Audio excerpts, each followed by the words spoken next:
Le saviez-vous, la reprogrammation de boîte automatique n'est pas nécessaire lorsqu'on fait une reprogrammation moteur, ou tout du moins pas dans tous les cas. On nous demande souvent, est-ce que vous reprogrammez la boîte de vitesse automatique de mon véhicule en même temps que faire la reprogrammation stage 1 avec l'ajout de puissance? Et la réponse est non. La reprogrammation de boîte, c'est un travail supplémentaire, en plus, qui est disponible, en plus du stage 1 moteur, mais qui n'est pas nécessaire dans l'absolu, et je vais vous expliquer pourquoi. Lorsqu'on augmente le couple disponible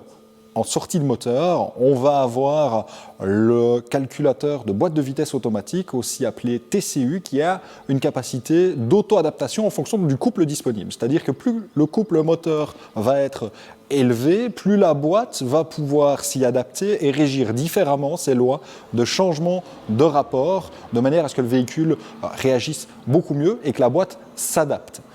Les rares cas où on va avoir la nécessité de faire une reprogrammation de boîte obligatoirement, c'est lorsqu'on a des limiteurs de couple qui sont placés dans le TCU. On va avoir par exemple une motorisation qui sort 400 Nm d'origine et on va retrouver dans la boîte de vitesse un limiteur à, imaginons, 430 Nm.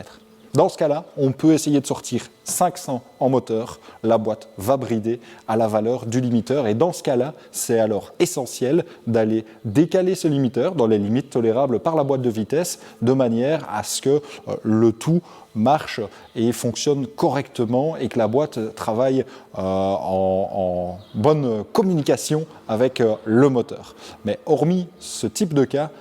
la reprogrammation de boîte, c'est un plus qui va rajouter de la sportivité, qui va vous permettre d'avoir un plein contrôle avec vos palettes, mais ce n'est absolument pas nécessaire lorsqu'on fait un simple stage 1 dans le but de diminuer sa consommation et d'avoir un véhicule qui est un petit peu plus souple à l'utilisation et un petit peu plus péchu.